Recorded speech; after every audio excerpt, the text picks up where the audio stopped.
Hello everyone. তো এখন দেখো প্রায় রাত বাজে 11টা, আর আমরা যাচ্ছি এখন বিভানকে নিয়ে ওর গনুদাদার বিসর্জন দেখতে। তো বিভানকে যখন আমরা বললাম যে আমরা গনুদাদার বিসর্জন দেখতে যাব, ও তো শুনে ভীষণ এক্সাইটেড হয়ে গেছে। দেখো খুশিতে রাস্তায় বেরিয়ে লাফালাফি করছে। আর এখন দেখো বাড়ি থেকে বেরিয়ে বাইকে বসে পড়লো। এখন আমরা যাব। রাস্তাঘাট সব ফাঁকা, দোকানপত্র সব বন্ধ।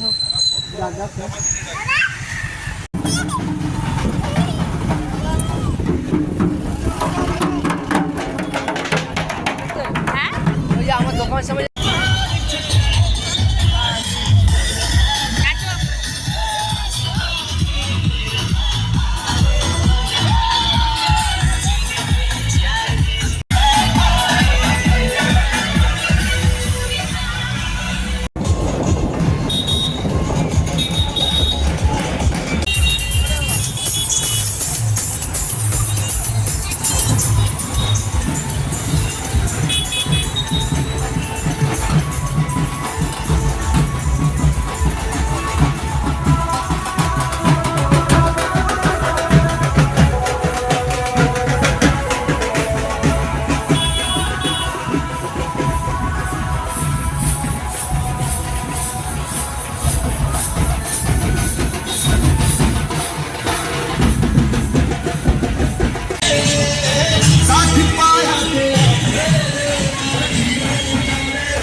আর এইভাবে রাস্তা দিয়ে গণেশজির দর্শন করে আস্তে আস্তেই দেখো আমরা চলে এসেছিলাম আমাদের এখানে মহানন্দা ঘাটে, যেখানে সব গণেশজির বিসর্জন হবে। আর এই যে এই টাইমটা ছিল, এখানে একটা গণেশজিকে যে নিয়ে আসছিল, তো আমি ভাবলাম বিসর্জনটা একটু দেখে যাই, যখন গণেশজিকে জলে ভাসিয়ে দেওয়া হবে।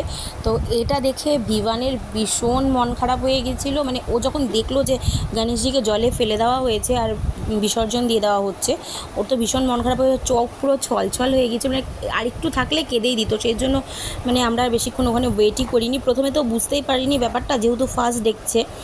তো প্রথম তো এনজয় করছিল। আমি ওকে বললাম প্রণাম কর, ও প্রণামও করলো। মানে যেই মোমেন্টে দেখালো যে গণেশজিকে জলে ফেলে দেওয়া হয়েছে, তখনই ওর ভীষণ মন খারাপ হয়ে গেছিলো। আর ওর বাবাকে বলছিল যে বাবা আমি এখানে আর থাকবোই না, কেন আমার গনুদাদাকে জলে ফেলে দিল। বিভানের ফেভারিট তো ওর গনুদাদা।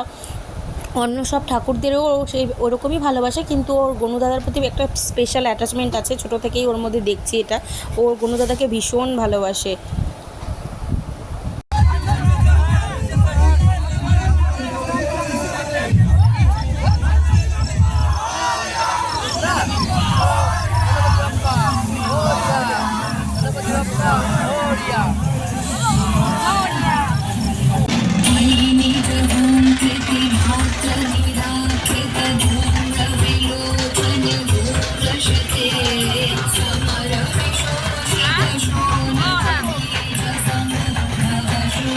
ওখান থেকে বেরিয়ে বাড়ি চলে আসছিলাম আমরা, তখন লাস্টে এই গণেশজিটার দর্শন করে নিলাম। আর আবার তো মাত্র আর কয়েকদিনের অপেক্ষা, আবার কিছুদিন পরে গণেশজি মা দুর্গার সাথে আসছে আমাদের মাঝে। দাদা তুমি আবার এসো।